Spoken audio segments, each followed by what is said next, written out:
2019 said, and I quote, "I found chairing the hustings in 2019 a surprisingly positive experience. The members really put the two candidates through their paces and asked some very searching questions. I learned a lot about both candidates, and so did those present. So I ask you tonight to make your questions searching, to make them succinct, and to ask questions and not to make statements, so that more of the audience here have an opportunity to ask those questions. Both of our candidates have a duty and a desire to fulfill our 2019 manifesto. Their differences will be how to go about that in a very different world from 2019, post-Brexit, post-COVID, in uncertain times internationally, and where our union as a nation is under threat. So I ask you to test our candidates, to seek to establish their strengths, and to see who is best capable of running our great nation. As we're all Conservatives here tonight, I know that you'll all be respectful of our two candidates and keep your questions positive. For them, for me, and for our CCHQ team, who have worked so diligently to set up these hustings at short notice and in midsummer, this is the first of the hustings in a tight schedule which runs until the final rally until the 31st of August. As you know, our ballot opens very soon. You can vote online or by post. We ask that where possible you vote online. Quite simply, it costs us less, and I'm sure that we want all of our hard-earned funds to go to campaigning. I hope that this evening will give you more clarity about how to cast your vote as to who will be our next party leader and our Prime Minister. I hope that you'll go away enthused and energised in your commitment to helping our great party to win the next election, whether it be by campaigning on doorsteps, making phone calls, stuffing envelopes, or giving us a financial contribution. We need your help and support. Thank you everyone for attending this evening. Please welcome Andrew Stevenson MP, co-chairman of the Conservative Party.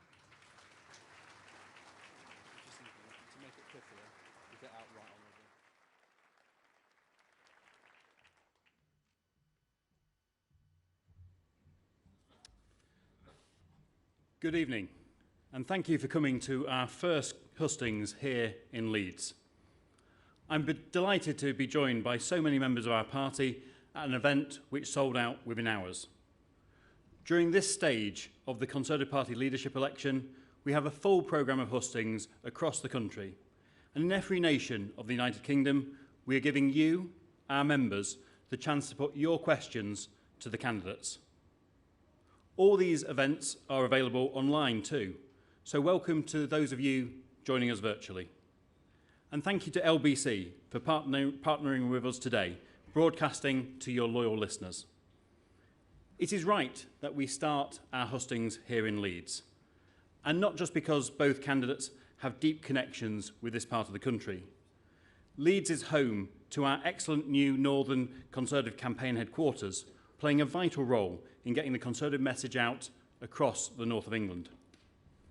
And in the last few days, I've been getting out and about across Yorkshire, campaigning with Conservative activists in places like Dewsbury, Morley Outwood and Rother Valley, all seats that will be key to the next general election. And I've seen the strength of our party's grassroots. We've all seen the incredibly strong slate of candidates for this contest. Together, the most diverse range of candidates for any leadership election in British history. And we've shown once again that it is the Conservative Party which stands for opportunity and meritocracy. No shortlists, no quotas, just hard-working, talented Conservatives delivering for our country. I am staying neutral in this contest, as are all of our hard-working party staff. But I do believe that we have two fantastic candidates, either of whom can take this country forward and tackle the big issues that we face. Labour would love to have a female leader, but we could be about to have our third female Prime Minister before they've even had one.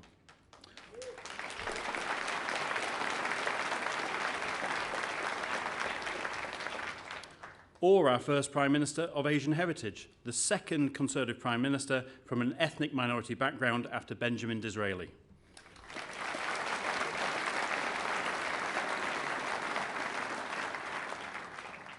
Having either Liz or Rishi as our leader and our Prime Minister would be something to celebrate in modern Britain. And we should be proud of our long history of this party in leading our great country. We are the world's most successful political party, and that is down to our ideas, down to our members, and down to our record. Our Prime Minister, Boris Johnson, has shown that a Conservative government can rise to the challenges of today, getting Brexit done, delivering the fastest vaccine rollout in Europe, protecting 14 million jobs during the pandemic, and leading the world in supporting Ukraine and standing up to Putin. That is a truly historic record with which our new leader can build upon with the support of party members. Before we hear from each of the candidates, let us remember why a strong Conservative government is so important.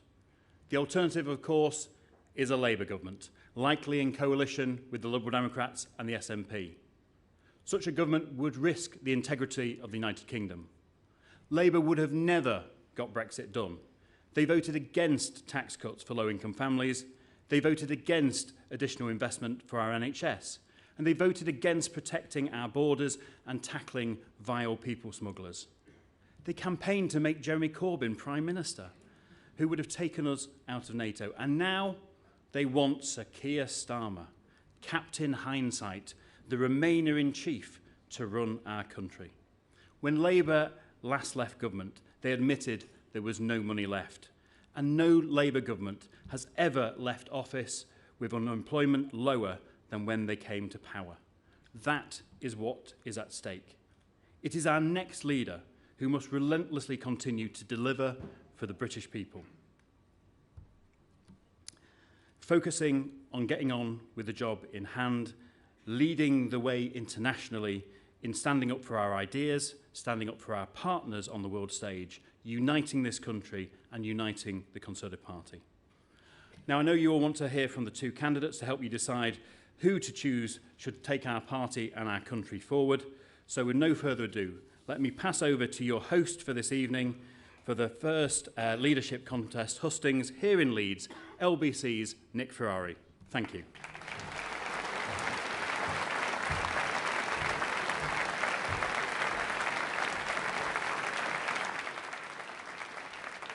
Here we go. Okay. Andrew, thank you very much indeed. I'm only going to take about a minute just to tell you exactly what we have planned for you today. First off, obviously, thank you very much. It's an absolute privilege to be here and to bring you this very important husting, the first one. And as you've already heard, this is when the pundits and the pollsters take a backseat, and the people who really matter, those of you in the room, you get to make the decision. And thank you, Peter Booth, for referencing my colleague Ian Dale, who did such a brilliant job last time. I know we all want to send our best wishes to Ian. He sadly fell off a stage at a book festival recently. So, no, it's absolutely true. So we send him his best wishes. When we see what's happened to someone from another broadcast, it seems to be catching. But I tell you, if I go down, I'll take the whole stage with me. Don't worry about that. Yeah, it's not for the faint-hearted then. Enough of the earrings. It's time to have a proper hearing from the candidates. Let me tell you how this works. You will hear from both of them in a video in just a moment, and you'll hear from supporters of them as well. I ask a few questions, but you are going to do the heavy lifting. You will do the main questioning, and I will make sure that I'm scanning the room all the time. There are three fantastic people wearing white hoodies, I think, and if you can sort of wave, that's who you need. You need to gain their attention. There's one waving over there. Thank you very much indeed. I don't think you're wearing white, but never mind, you'll do anyway. There's one waving over there. So look for these people who are waving. Yeah, thank you, thank you. There's another wave. So when it comes to your turn, wave to them, and that's how we will hear from you. Try and keep your questions as brief as you can, and then we can get through as many. That's it. I'm done. So let's get into the process. Thank you again for the privilege of being here. Ladies and gentlemen, supporters, please welcome the Right Honourable David Davis MP.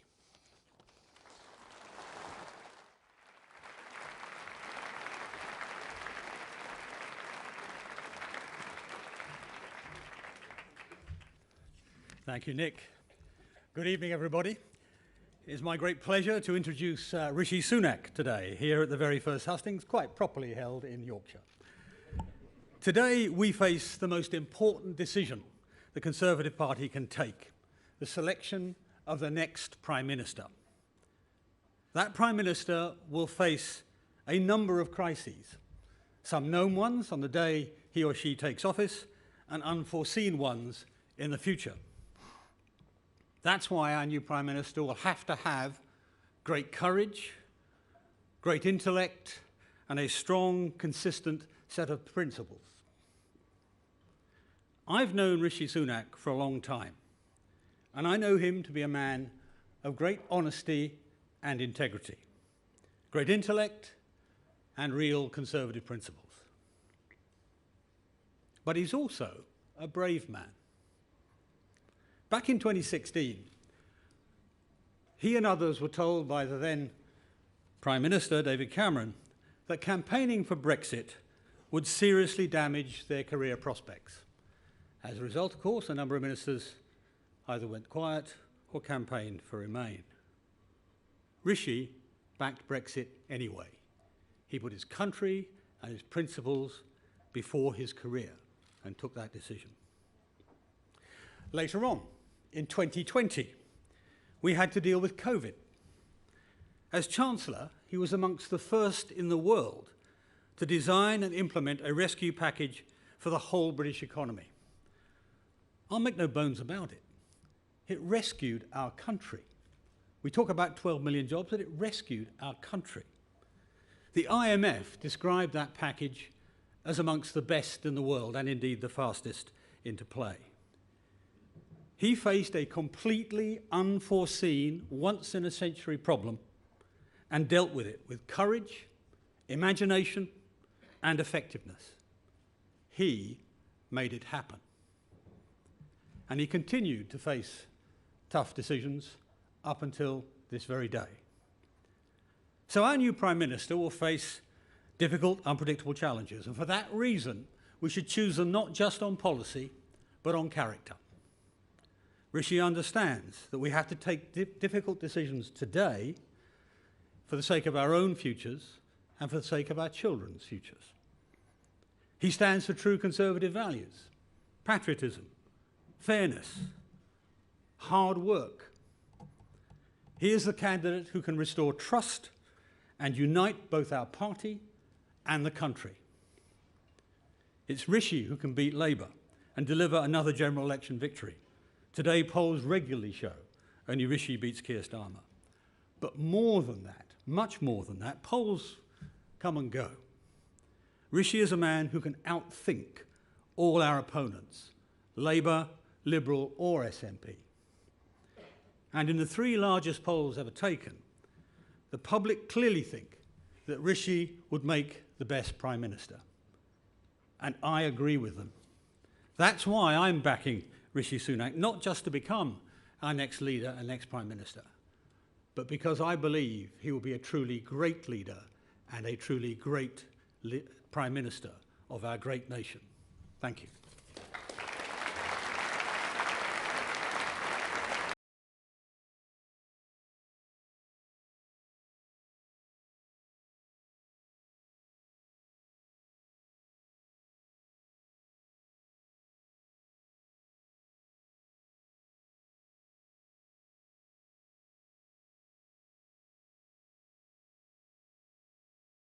My values, traditional Conservative values, are clear.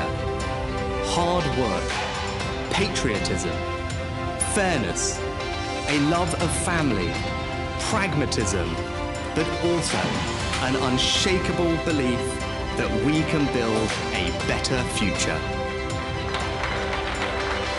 The best candidate in terms of grip on our economy and vision for the future. He worked flat out for businesses and families across Yorkshire. He's very popular in Yorkshire because he tells it how it is. He'll provide the calm competence we need in number 10 Downing Street. We're ready for Rishi.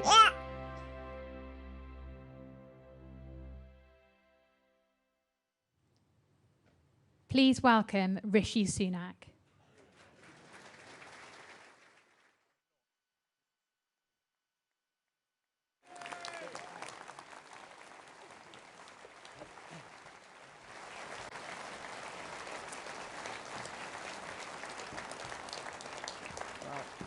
Thank you. Good evening, everyone. Fantastic to be here in Yorkshire. Now, this campaign has been absolutely brilliant. I've been having the time of my life over the last week, being out and about across the country, talking to all of you, talking to all our members. The weather's been fantastic, so we've been in so many people's gardens. The sun has been shining, so much so that someone even said to me the other day, "Wow, you've got a great tan." Look, I'm standing here tonight in front of you all for one simple reason, and that's because this country did something absolutely incredible for my family. It welcomed them here as immigrants 60 years ago and allowed them to build a better life. My dad was an NHS GP. My mum ran the local chemist in Southampton, where I grew up. And they brought me up with a set of values that are absolutely core to who I am today. Now, the first of those values is that family means everything to me. The bonds of love, sacrifice, commitment that family brings are far greater than anything that any government could ever replicate, and we should never forget that. My family also believed in hard work as the way to get ahead. I worked in my mum's shop. I delivered prescriptions out to elderly patients who couldn't come in and pick them up. I worked as a waiter in the local Indian restaurant, all because that was how we moved forward as a family. And for my parents, the best way to provide a better future for their children was through education. And that is why they saved and they sacrificed to provide a brilliant education for their 3 children. And it's why today I believe that the most powerful way we as Conservatives can transform people's lives is through education. So those patriotism, service, family, hard work, aspiration. I think they're probably all of your values too. And that's because they're Conservative values. My story is a Conservative story. And that's why I want to be Prime Minister. I want to put those Conservative values into action for our country. This country allowed my family to provide me with a better future and fantastic opportunities. And that's what I want to do for everyone, your children and grandchildren. Give them the same opportunities and better future that I enjoyed. And if you support me, I know that we can build a better Britain. A Britain where the birthright of every child is a world-class education. A Britain which is built on hard work, aspiration, and hope. A Britain where we lead the world in setting the standards for integrity, decency, and leadership. And a Britain where we have enormous pride in our history and enormous confidence in our future. Now, before we get to building that, we have to deal with some immediate challenges facing us today. 3 in particular. We have to restore trust. We have to rebuild the economy. And we have to reunite our country. In order to restore trust, the first thing we have to do is to be honest, because that's how you do it. Now, in this leadership election, you've seen from me, I haven't taken the easy road. There are plenty of things I could have said that would have made my life easy, but I wanted to be honest about the challenges that our country faces and what is going to be required to fix them. Even though it hasn't made my life easy, it is the honest thing to do, and that's what leadership is about. Now, the other way to restore trust is to deliver on the things that we say we do that are important to people. And that's why I set out a plan to tackle the NHS backlogs, because we're reaching the point where millions of people are anxiously waiting for the treatment that they desperately need and deserve. We can't let that happen, and I will grip it and fix it. That's why I set out a plan to tackle illegal migration, because far too long we have watched on our TV screens people coming here illegally. And yes, this is a compassionate and welcoming country that welcomed my family but we must also have control of our borders, and as Prime Minister, I will finally grip that problem and solve it and restore trust back in the system. Now, you all know we have to rebuild our economy, and you all know that the #1 challenge we face right now is inflation. People's bills rising. We need to grip inflation because it is the enemy that makes everyone poorer. It reduces their living standards. It erodes their hard-earned savings. It pushes up mortgage rates. And I will grip inflation and get it back down. We'll also help people with the cost of living, energy bills this autumn, which is why we will cut VAT on fuel. But what I won't do is embark on a spree borrowing tens and tens of billions of pounds of unfunded promises and put them on the country's credit card and pass them on to our children and our grandchildren to pick up the tab. That's not right. That's not responsible. And it's certainly not conservative. But of course, once we grip inflation and ensure that mortgage rates don't rise and cripple people, I'm going to cut taxes because I'm a conservative. Of course, I'm going to deliver tax cuts. I want people to keep more of what they earn because hard work is something that I value above everything else. I want to make sure that we cut taxes for business so that they can invest and innovate and grow.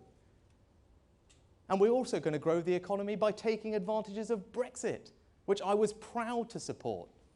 And as Chancellor, I started to deliver on some of the radical things that we can do differently.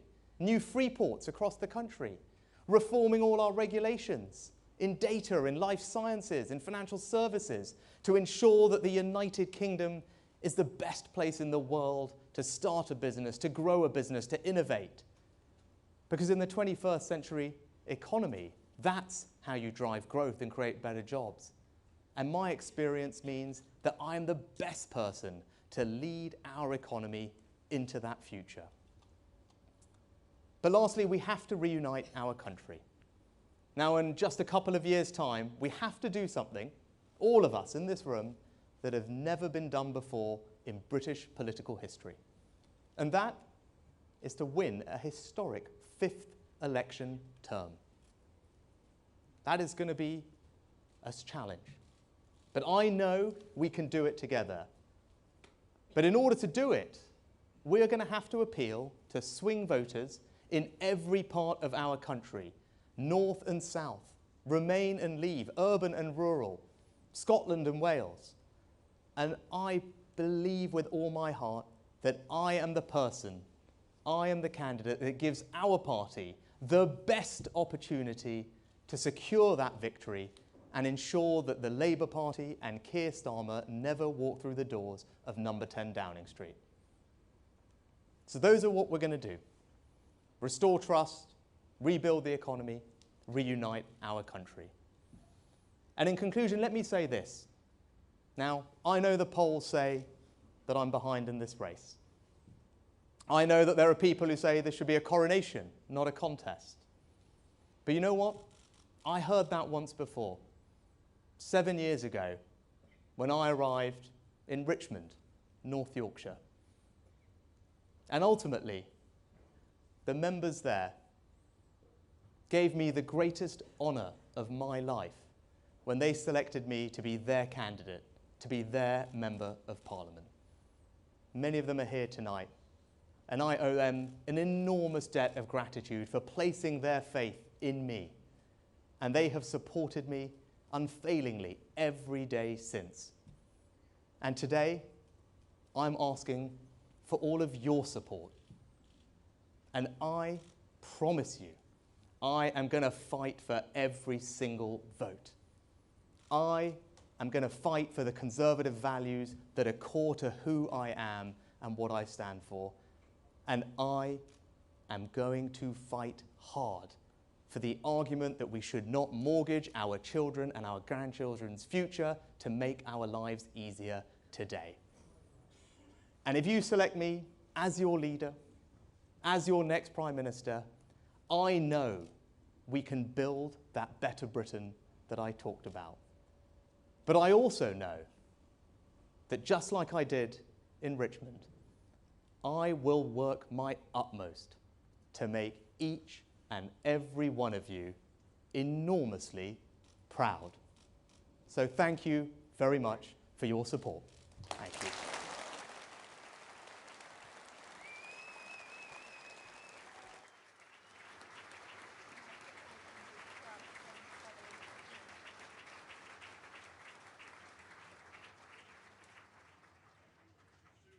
Remind you, of course, you have your opportunity to put questions to both the candidates in just a few minutes' time. Now, could I ask you all again, please, put your hands together. Please welcome the Right Honourable James Cleverley, MP.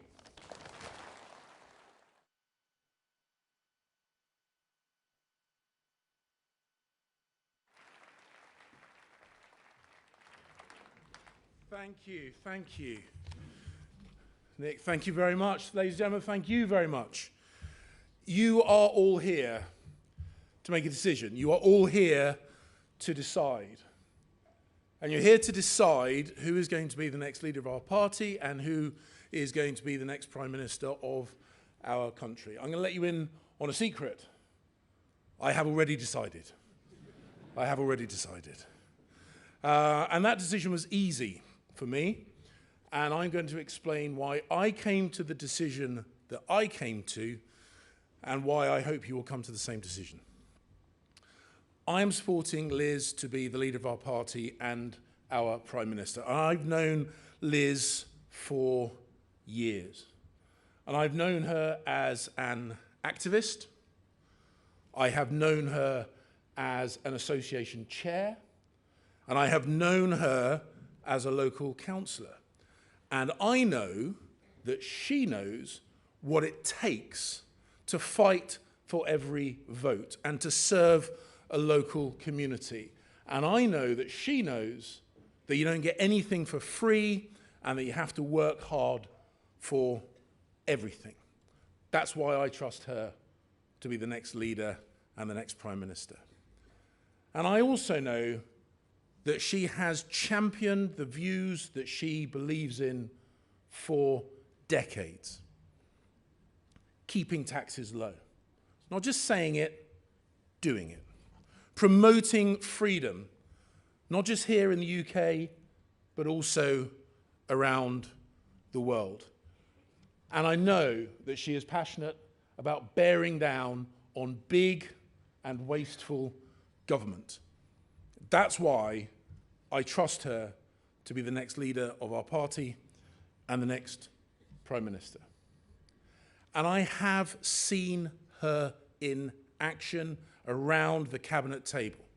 I have seen her make the most of the opportunities that Brexit has delivered. Getting those trade deals done when she was Trade Secretary. Remember those trade deals that all the smart, clever people told us would never happen? She got them done. I've seen her pushing for less red tape, lower taxes in government. I have seen her do it. And perhaps most importantly, I have seen her stand up to Iran and stand up to China and to stand up to Russia. I have seen her over and over again delivering for this country. I trust her to deliver. That's why I'm supporting her. That's why you should support her. And what I'm now going to do is give you the opportunity to watch a short video explaining it in a bit more detail. Thank you very much. Thank you. The United Kingdom is a great country, and I know that a united Conservative Party can unleash the potential of all the people who make our country so great. To win the next election, we need to deliver, deliver and deliver for the British people. I know that our country's best days lie ahead. I'm the candidate with a clear vision for the future who can drive change and get things done. As Trade Secretary, I negotiated deals with allies like Australia and Japan, creating opportunities around the world for British business. And as Prime Minister, I will continue to deliver on the opportunities of Brexit.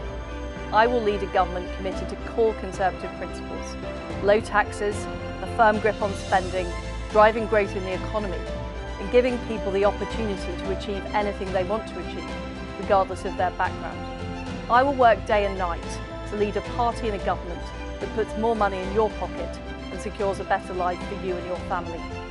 I've consistently delivered when I have said I would. And I love our country. I want the best for us all, and I'm the person to deliver that.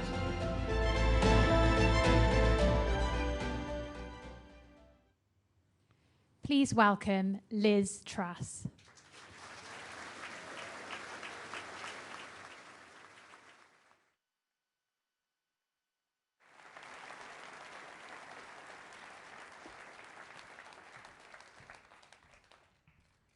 Friends and colleagues, it's fantastic to be here in Leeds, my old stomping ground. I grew up in this great city. I went to school at Allerton Grange and Roundhay. I hope there are no teachers of mine in the audience, and if there are, I'm really, really sorry. I bought my first Whitney Houston album at HMV in Briggate, and my mum and dad still live in this fine city.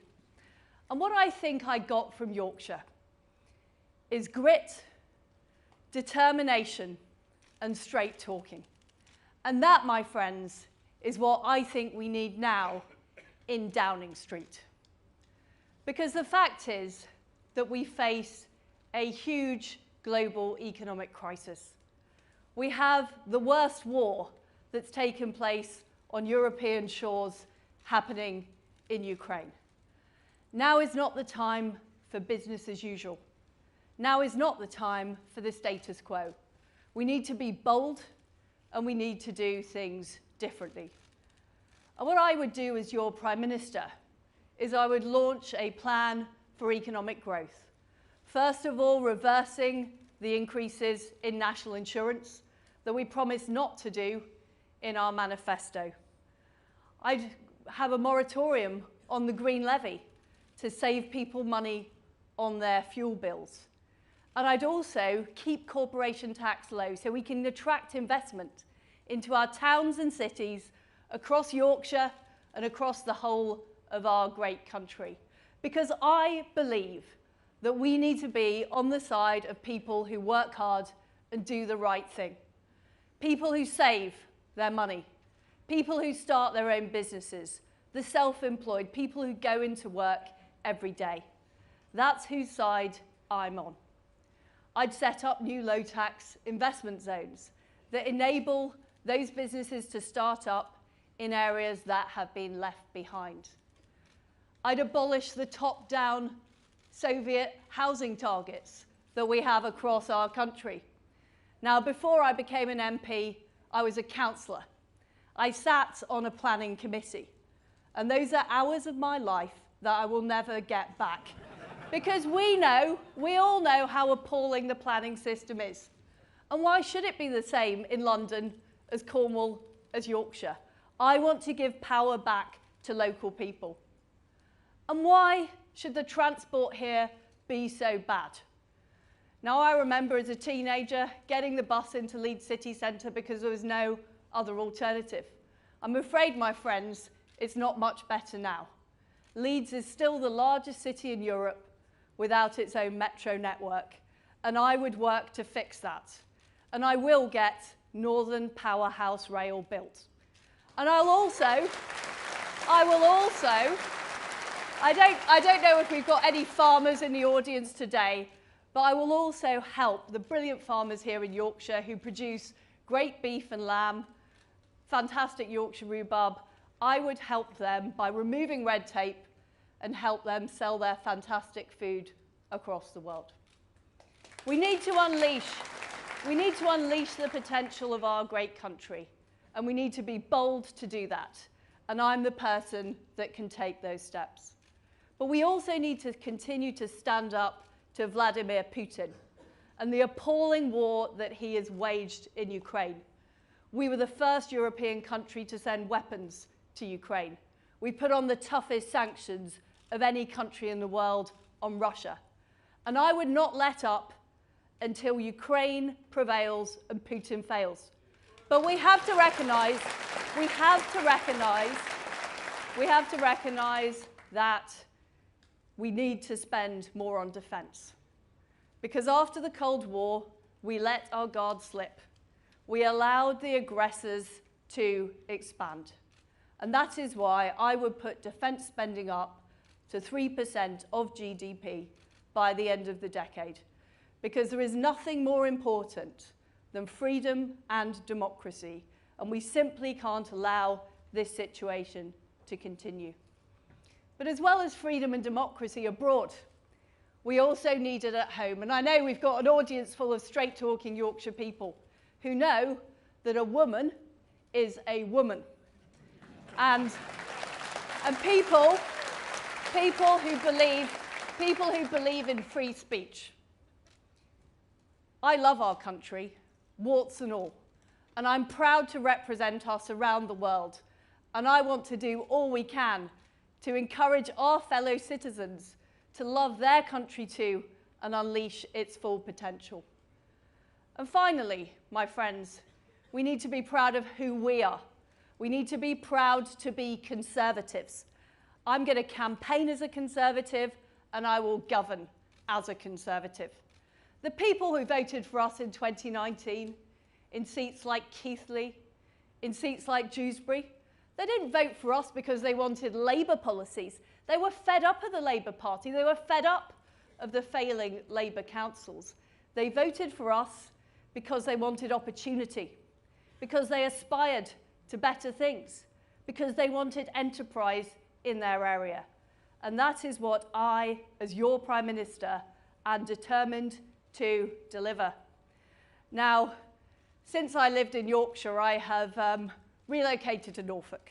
And I have, I'm afraid to say, and I'm afraid to say this at Elland Road, I've become a supporter of Norwich City FC. They're a fine family club. You know, what can I say? Delia's a great woman, great cookbooks, I think you can all agree. But I do want us to channel the spirit of Don Revie. Because we need to win. We need to win. And my friends, we can win against Keir Starmer, who is a patronising plastic patriot. He is beatable, but he is only beatable if we deliver. And I can assure you, if you select me, if you elect me, I will work my socks off in number 10 to deliver all of the promises we made in 2019 and to deliver a victory for the Conservatives in 2024.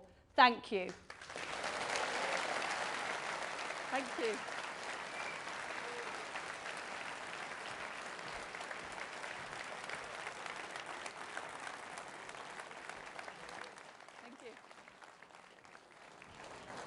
Okay, Ms Truss, thank you very much for that. Just to explain, there is a brief break now, around 10 minutes, and then, of course, I have a few questions, but you do the majority of the questions. I remind you, look for the people in the white hoodies to make yourself known. Around 10 minutes now, then, ladies and gentlemen, when you can either have a comfort break or a drink, or if you're quick, a bit of both. See you in 10 minutes. Thank you.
Ladies and gentlemen, please take your seats.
Right, that's fantastic. Okay, here we go. Thank you. Thank you very much. Thank you, thank you. Thank you. Right, just before we begin, to remind you, look for those people who have the hoodies on. Great welcome to everyone joining us now on LBC and Global Player, taking this live, so your questions are going out to the whole of the country and the responses. And on the subject of responses, ladies and gentlemen, if you hear something you like, let it be known, cheer, whoop, holler. If you hear something with which you're not that happy, I'm sure both Mr Sunak and Ms Truss would say it's helpful to know where they stand. So lots of audience involvement. Your questions in just a few moments. Let's really put them through their paces. Enough of the posters. It's now over to you guys. So, ladies and gentlemen, hands together if you would. Rishi Sunak.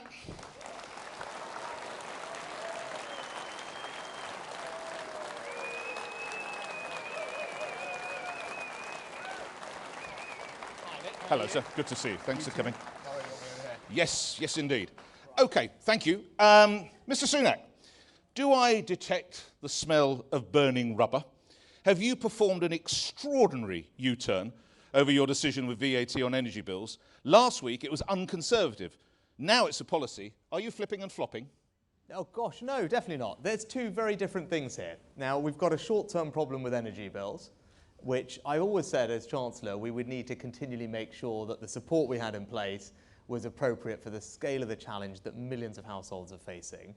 Now, we announced quite a lot of support earlier this year on the basis that energy bills would rise to about £2,800. And for the most vulnerable families, that gets to about £1,200 of help. But now, as you can see in the news, people's expectations of what will happen to energy bills in the autumn has gone up. And so it's reasonable that there's more that we can do, and that is the policy that I would put in place if I was elected PM. No, but that is a temporary and time-limited support to help people over the winter and through to next year. But it was unconservative last week, Mr. Sunak. No, what's unconservative is permanent unfunded tax cuts. There's a big difference between things that are temporary to help a short-term problem and permanently borrowing 40, 50 billion pounds every year and not paying for that. That I think is a big difference. Without wishing to be too confrontational, you were Chancellor until a few weeks ago. UK growth is set to be the worst in the G20 besides Russia. Another study says we will go from 18th to 31st out of 38 OECD countries. Members here see their pound shrinking, probably as fast as they see their high streets closing. Why should we take financial lessons from you? Well, if you're picking the 1 year, if you look at actually the period in both of those forecasts, you'll see that we're either the second fastest in the G7 or indeed and much higher in the OECD. So we had a faster recovery than other countries out of COVID, and we were growing faster than them last year and this year, and unsurprisingly they're catching up. So if you look at it over the period, we're actually happy where the economy is. We're actually no, if you're saying that we're bottom of the pack is what you're trying to allege, right? Yeah. So if you look at over the period, we're actually very much in line or to the top end on the G7. But of course I want to see growing, Nick, right? Of course. Now, we have to think about how to do that, because we've had a very narrow conversation so far about tax.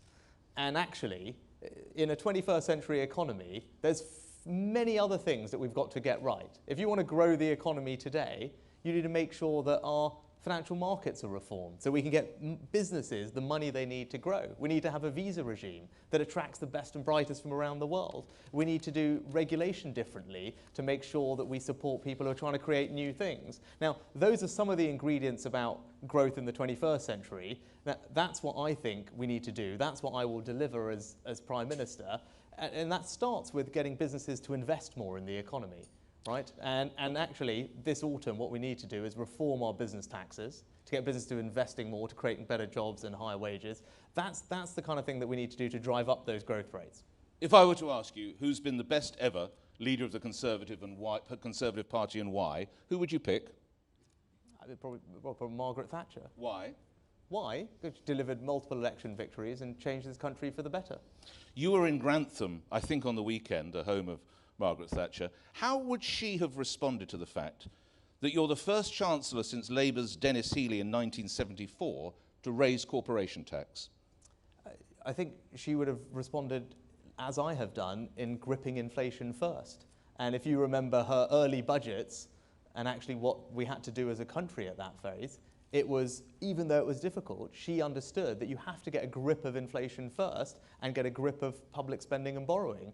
That was very much her mantra, was do that first, because if inflation had run out of control and made everything worse for families, it would have been far more damaging for the economy. And it was only once she had fixed that, once she had got borrowing under control, that she embarked on a programme of supply-side reform. And that is exactly the same path that I want to follow. She would have supported the high level of corporation tax, you're saying? You say high level. It's still 1974. Right, we go back. It's the lowest rate of corporation tax in the G7 group of economies that you just talked about. It's actually the fourth lowest in the G20 group of economies that you also talked about. I don't think anyone can say it's a high level by international standards. But actually, this is the thing. If you want to drive growth in an economy today, you need businesses to invest.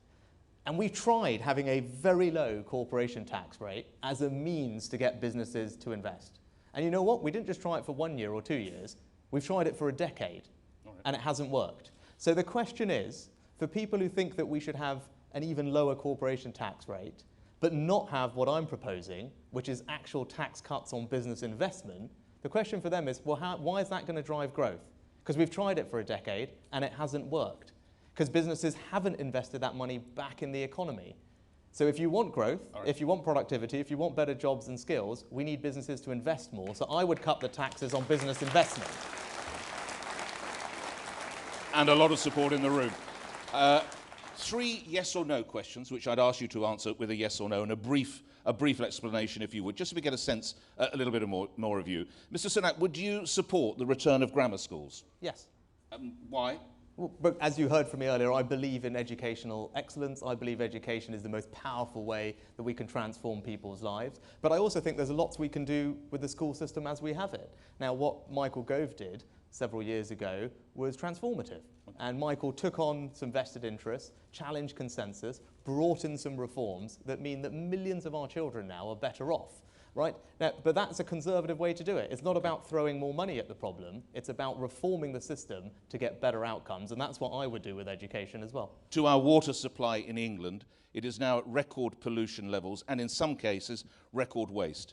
There is a move that water bosses who continually pollute the water and ignore waste should go to jail. Yes or no? Well, I think we've just passed a bill that puts very stiff penalties and fines on those company directors and holds them liable for those. I'm not going to give you a yes or no answer to making something a criminal offence in the middle of a leadership campaign, but I do think water companies should be held to a very high standard. We've passed legislation to do that. But not necessarily imprisoned? Not necessarily, because I don't know enough to know that that is the right course of action for what is a civil matter, but I do think they should face very stiff penalties, and that's what we've done. Finally, you talked on this section, you talked a lot about rebuilding trust.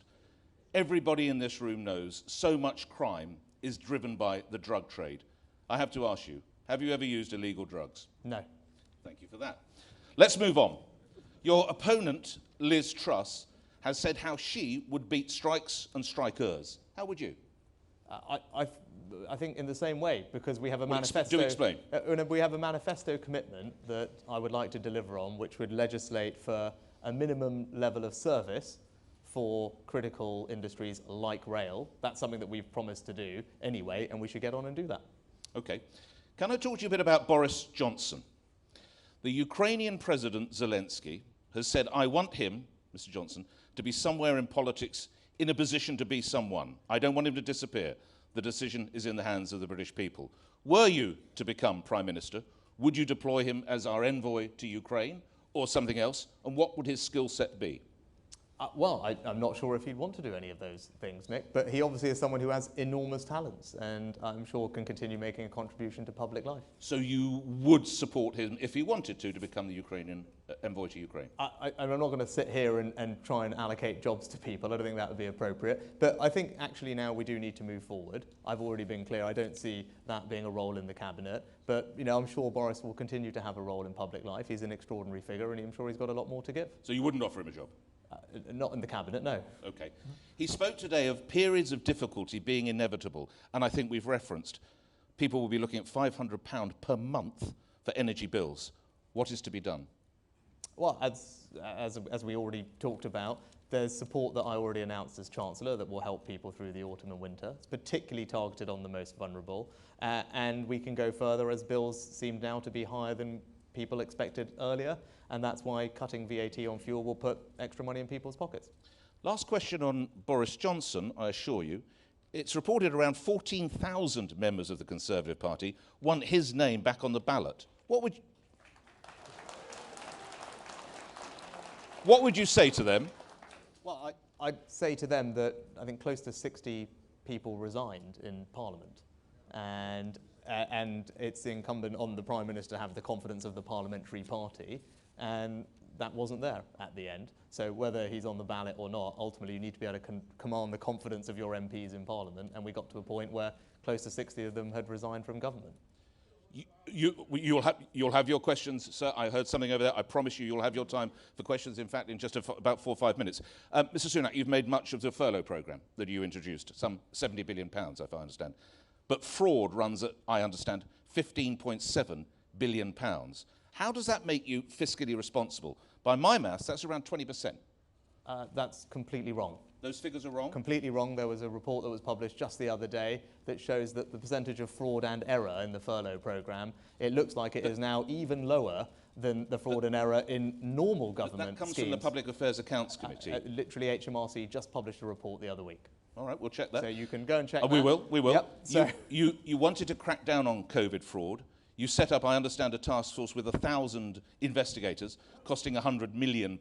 How much has that brought back?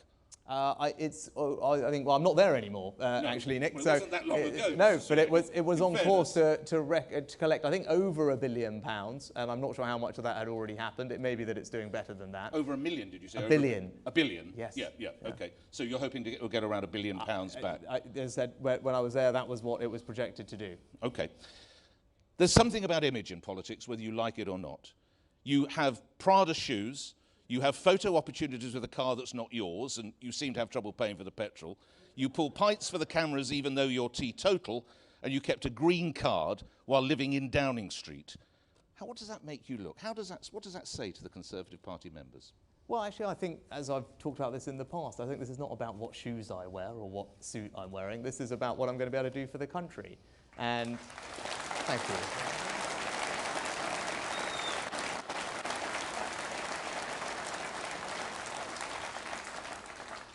So we're a party that celebrates hard work and aspiration and wealth creation. Those are the values that I will champion as Prime Minister. Some reports suggest, going back to COVID, that your Eat Out to Help Out programme led to, some reports suggest, a 17% spike in COVID infections. With hindsight, which is great, of course, was it a mistake? No. God forbid. Would you do something like that again? I mean, if you think what happened is almost every country in Europe ended up having exactly the same spike in infections thereafter. Every single one of them ended up putting more restrictions in place afterwards. So it's hard to say that that was the difference. But I tell you what was the situation at the time. We had a situation where 2 million jobs in hospitality were at risk. And we had an industry which was on the brink of mass bankruptcies. We had a situation in this country where people were far more fearful of going out again because of various reasons, more so than any other country. And I did not want those jobs to be lost because disproportionately that industry employs people who are on lower incomes, who are younger, who are from difficult backgrounds, who are moving off unemployment. So actually, as a matter of social justice, for me, those 2 million jobs were really important to try and save.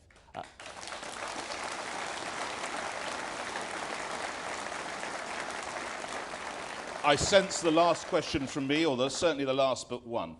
I think you'd probably allow that your senior colleague Ben Wallace would bring a lot of support to your campaign or to your opponents. If Mr. Wallace were to be watching now, what would you say to the Defence Secretary to bring about him to support you? No, I'm sure Ben will make up his own mind. But when it comes to the topic more broadly of defence spending, I was the Chancellor that supported Ben with the largest uplift in defence spending since the end of the Cold War, and we did that before we had settled any other department in the middle of COVID because it was incredibly important. And I was also the Chancellor that ensured that we supported Ben to get £2 billion worth of support to Ukraine to stand up to Russian aggression.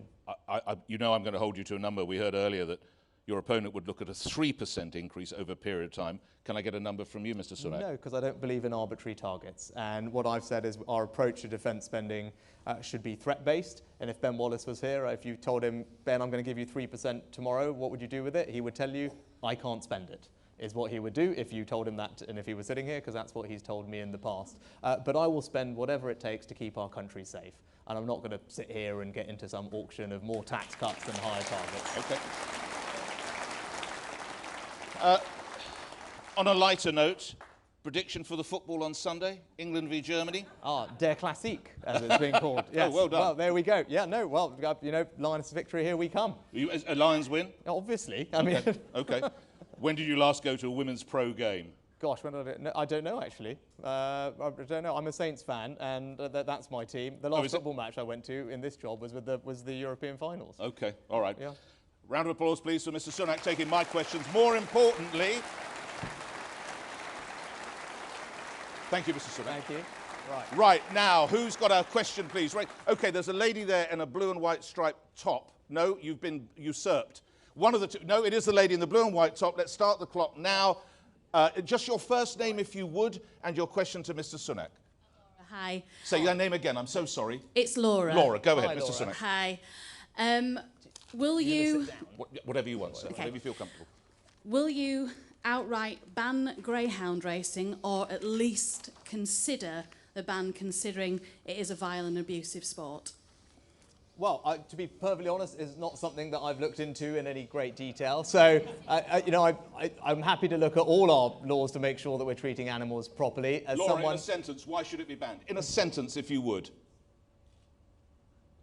Thousands and thousands of dogs are abused every year, and are culled, and for every three that's on a every one that's on a track, 2 have died. Right, that's a horrific...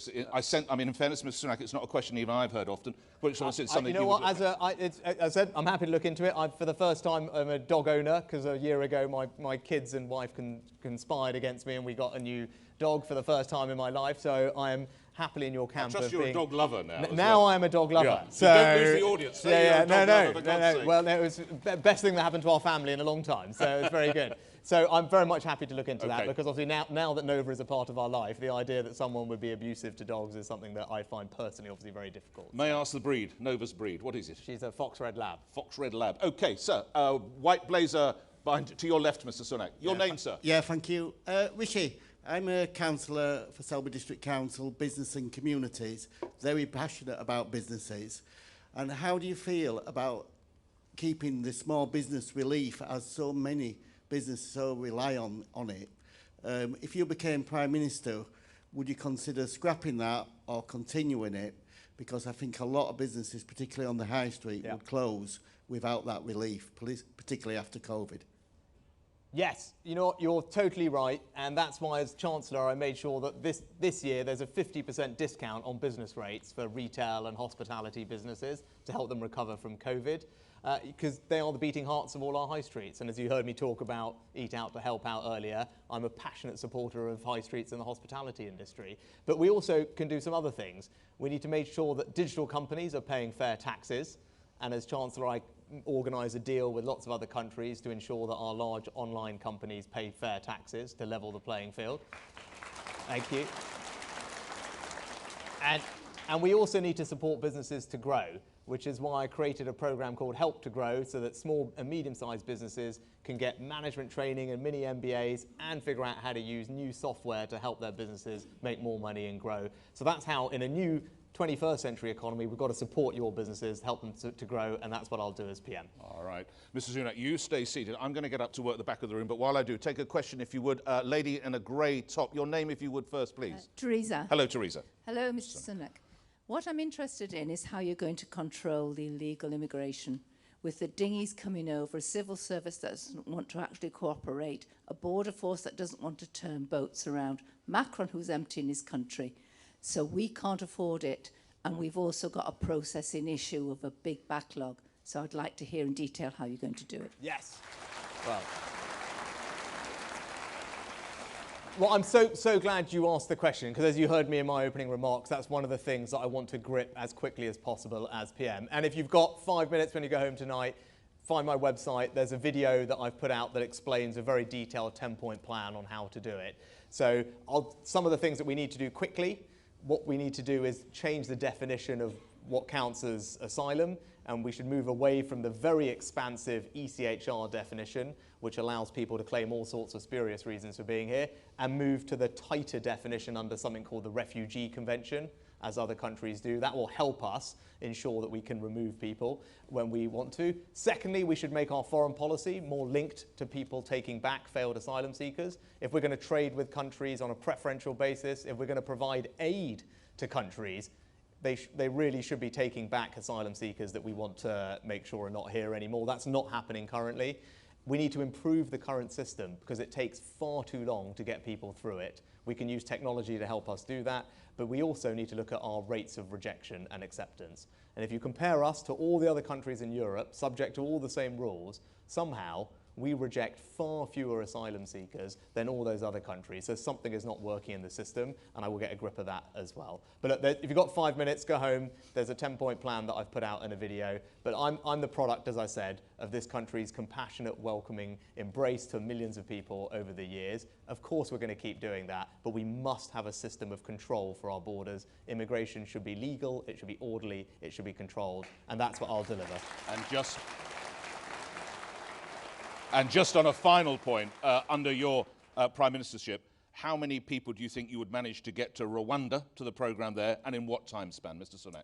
Well, that's a right policy, but we do need to make it work. And over time, I hope it can be scaled up. But it's right that we start with a pilot. Gone. It can't be scaled down. No one's gone. Well, that's because, yeah.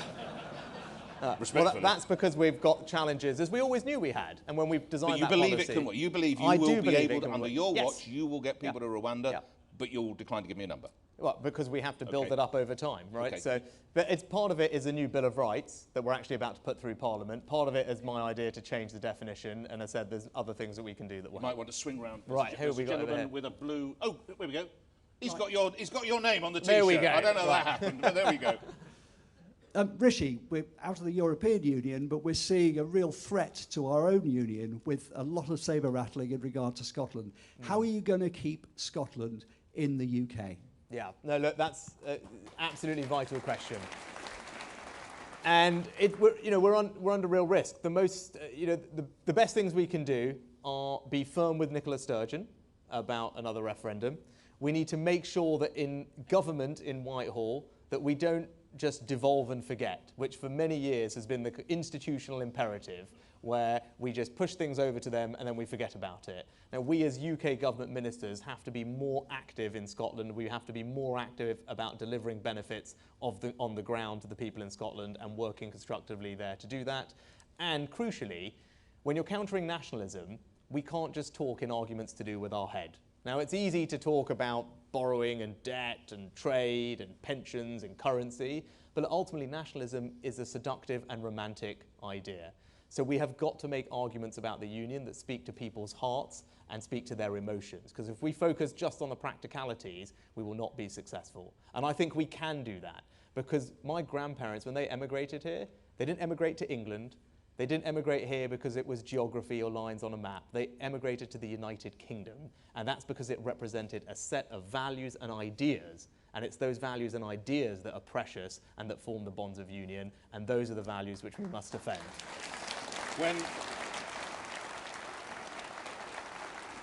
When Nicola Sturgeon says Boris Johnson has done great damage to the United Kingdom, the Union, is she right? Well, I mean, Boris Johnson has made sure, actually, that we passed a piece of legislation that allows us now, for the first time, to actively go and do things in Scotland and demonstrate the benefit of the Union in places like Scotland. He deserves credit for that, and that is now allowing us to do something that we could never do before, and it's making a real difference on the ground. So where should the Northern Ireland trade border be? We don't need to have a border in Northern Ireland. We should have free-flowing trade between Great Britain and Northern Ireland, and we should have free-flowing trade between Northern Ireland and the Republic of Ireland. But it's not working currently. And that's what we need to fix, and we will fix it. And you'll fix it in a sentence, how? Yes, we will. But how? We've got a bill in Parliament that will fix it. That you're confident that will work? Yes. We have a question. Gentleman in a blue suit, I think. Sir. Good evening. Thank you. Your name, if you would, your first name. Henry from Tatton in Cheshire, just on the edge of Manchester Airport. This party has been brilliant in its vision for the Northern Powerhouse, for net zero and for levelling up. But this isn't being delivered and isn't at the centre of this campaign. And the Treasury seems to view the North as a cost, not a great value for money investment. Please give us the detail on how you will secure green investment and growth to truly deliver net zero and levelling up in partnership with local communities and businesses. So Henry, I'm going to actually completely disagree with you, right? So I've been in charge of the Treasury for the last 2.5 years. I'm the most northern Chancellor that this party has had for something like 70-odd years. I'm the Chancellor that put the Treasury in Darlington, not just in the north, but also not in a big city where everyone expected it to go, but to a place like Darlington to demonstrate our commitment to it. I'm the Chancellor that signed off on the largest investment in rail infrastructure across the north. Right? I'm also the Chancellor that you talked about, green energy, created a free port using the freedoms that we had from Brexit to come up with a brand new policy that right now in Teesside is attracting investment and jobs in the industries of the future, in offshore wind, in hydrogen, in carbon capture and storage. And if you just think back 5 years ago to a place like Teesside, we had lost a steel plant. 5,000 people lost their jobs. And you look at it now, it's a place that is brimming with opportunity and optimism about the future.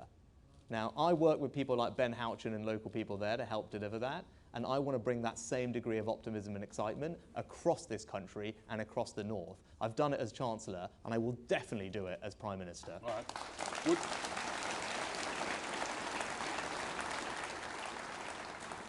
Would you support relocating the House of Lords in the North? Oh, and why not? Because I don't think it makes sense for the practical operation of government for us to be separated. We go over this side of the room. Gentleman in a blue shirt. Your name, sir? Stuart. Hello, Stuart. Hi, Stuart. Hi, Rishi.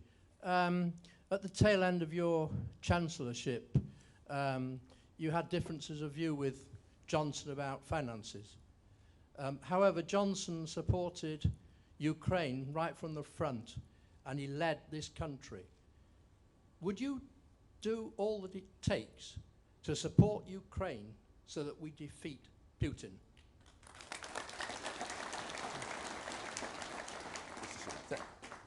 The quick answer is absolutely yes.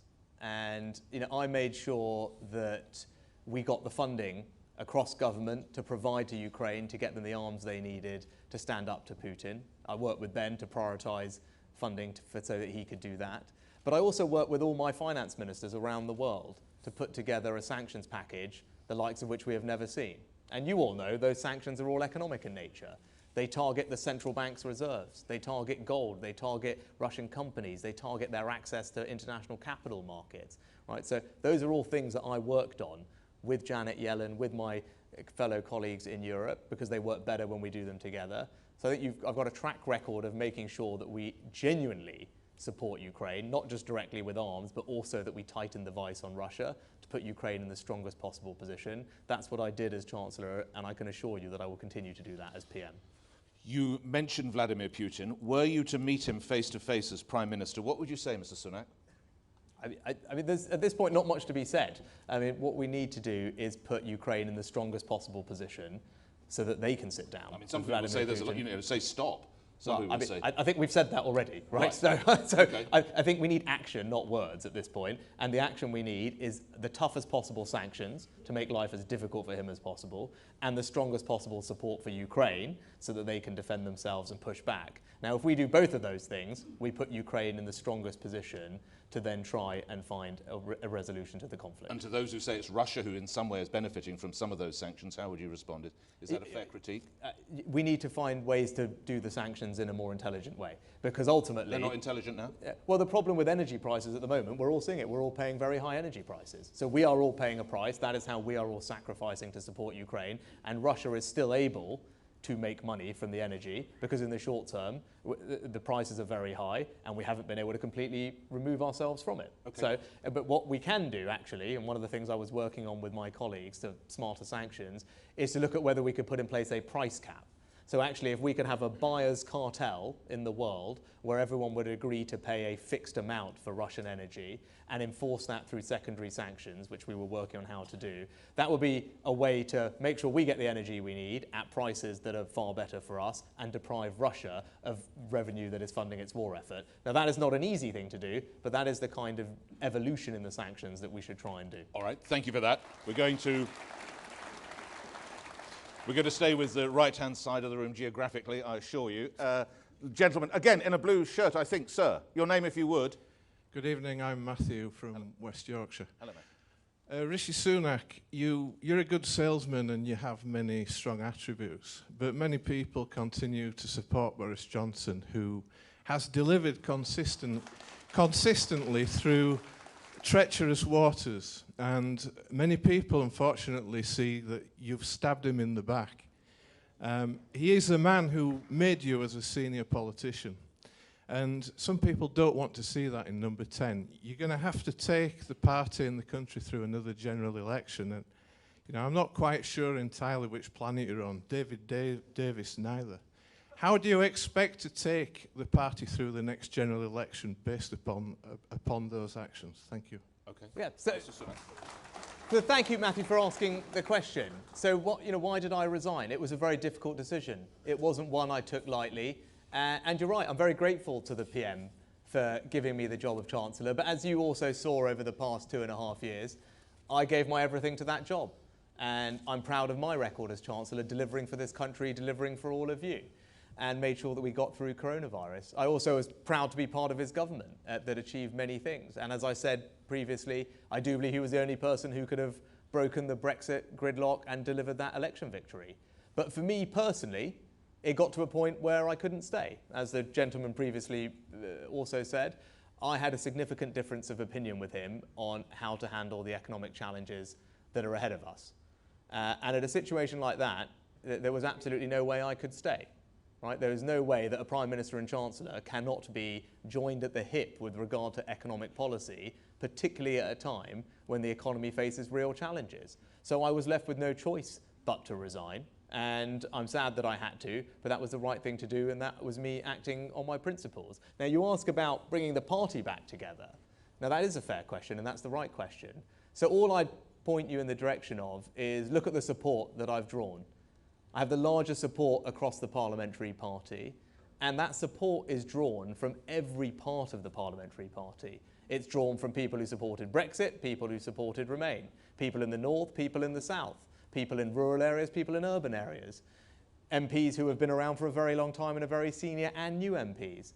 So I'm confident that I am well placed to bring the party back together, because I've already drawn support from across the party, and I will build a team that draws on all the talents and traditions of our parliamentary party, because the challenges that our country faces right now are too great for us not to do that and build the best possible team to meet them, and that's what I will do.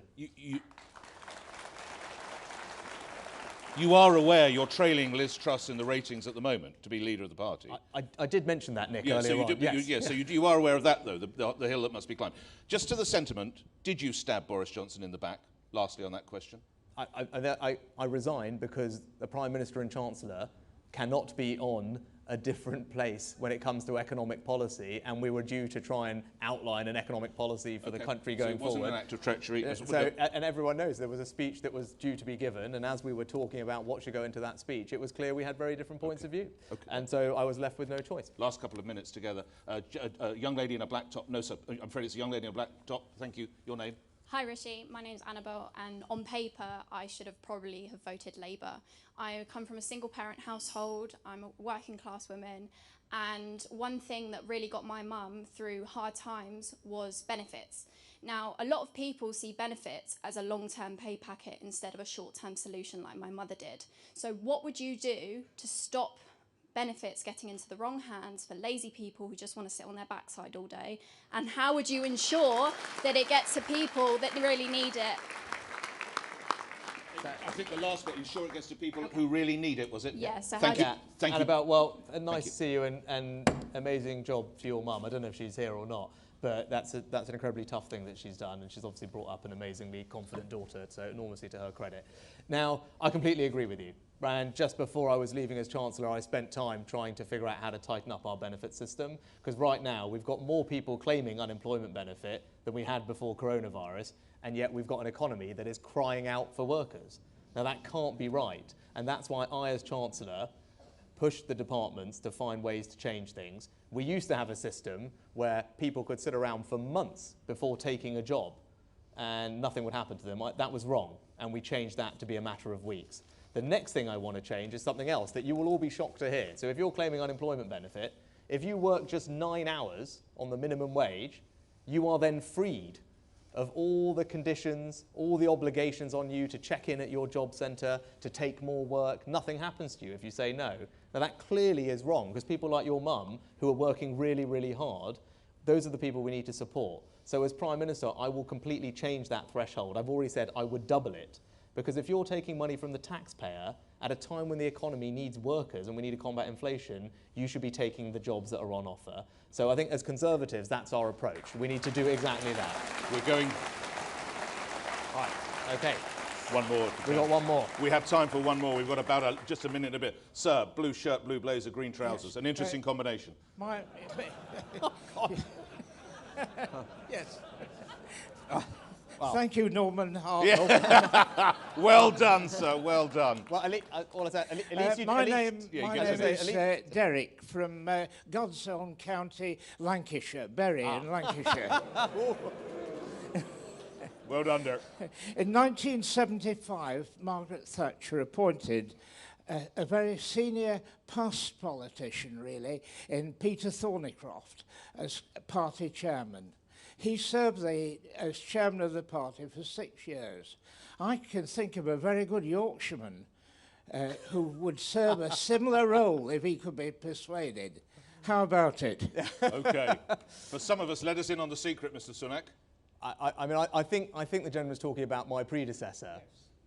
William Hague. Ah, right, yes, indeed. So how much love is there in the room for Mr. Hague?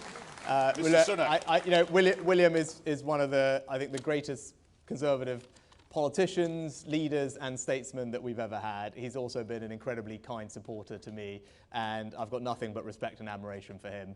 But you are a better man than I if you think we can persuade him back into politics in the front line. But it would be enormously beneficial to all of us if he was open to that, and I'll ask him. So what about that? That's fair enough. Derek, thank you for your question and having a sense of humour. And I'm sorry we have strict time limits. Could I please ask, ladies and gentlemen, members, your appreciation, please. Rishi Sunak. Thank you. Thanks, Mr. Sunak. Thank you very much. Thank you. Okay, sir. See you again.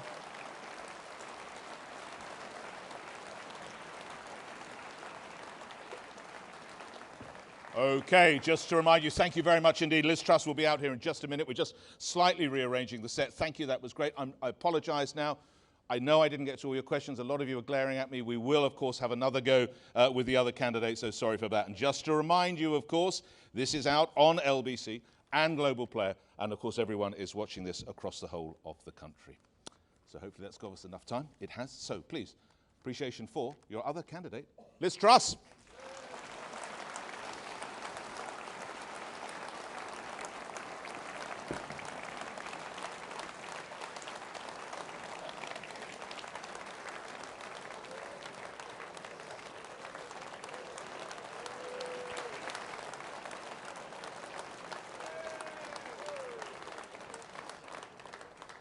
A powerful entrance there. Lovely. I was going to get a kiss there. No, we'll leave that away. Well, all right. Well, there we go. While I've had a kiss from someone who's going to lead the Conservative Party, but that's another story. Thank you very much indeed. Question number one, Ms Truss. In February, the Kremlin put Russian nuclear forces on high alert due to some comments that you made. If you were Prime Minister, would you accidentally walk us into World War III? The fact that Russia have spread propaganda about me is, I think, a sign that the strength the United Kingdom has shown in leading the free world in the fight against Russia and supporting Ukraine has had a real impact. And I take it as a badge of pride that I've been sanctioned by the Russian regime. We have stood up to Russia, and we've not just stood up ourselves, we've encouraged our allies in the free world to stand up to this appalling regime. And it's completely wrong to listen to any of the saber-rattling or propaganda. The reason they're doing that is that Putin's evil plans to take Kyiv in a few days didn't work. And we were at the forefront of exposing the intelligence, showing what he was up to, disclosing Russia's plans that helped the Ukrainians, but it also helped us win the global argument. I hear you, but I remind you, nuclear forces. Did not that not concern you, Ms Truss? Well, look, I don't believe that listening to Russian propaganda and repeating it helps deliver the Ukrainians' victory against Russia. Putin has said all kinds of things. There's been all kinds of saber-rattling. But what we've seen is that when the United Kingdom and the West have taken a tough stance, he has retreated. So, for example, he said there'd be terrible consequences if Finland and Sweden joined NATO. We were at the front of the pack helping them join NATO.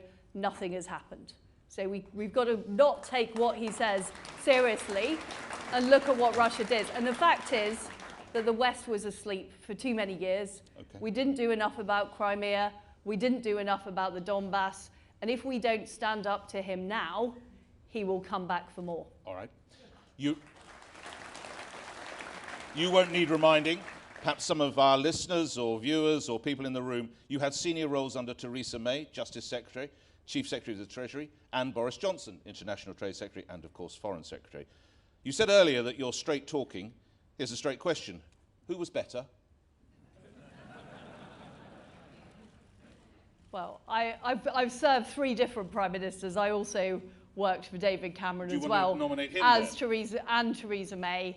Look, put it this way, in the 2016 leadership election, after the referendum, I backed Boris first, and then I backed Theresa May once Boris had left the race. I've always been a fan of Boris Johnson. I think he did a fantastic job as Prime Minister. He delivered Brexit, he delivered on the vaccine, and I was proud to serve as a loyal member of his cabinet. All right, I'll take Boris. I'll take Boris as your suggestion. Can I talk to you about inheritance tax, Ms Truss? Last year, the Treasury received a record £5.4 billion from the duty. The Office for Budget Responsibility, OBR, says that could rise to a whisker under £7 billion in a couple of years' time. Many people call it a death tax. What would you do about inheritance tax? Well, I think our tax system in Britain isn't working. It's too complicated. It's even more complicated than the American tax system, which we know is a nightmare. So what I would do is have a complete review of the tax system. I want to make it fairer for families. So if people take time out of work to look after children or elderly relatives, they're not penalised. And I would also look at inheritance tax as part of that review, because I've said earlier... What would you mean look at, Liz Well, I mean I'd look at the overall tax system in the round and make sure it's fair. And my view of fairness is we need to reward people who do the right thing, who work hard, who set up businesses, who earn money, and who want to pass it on to their children.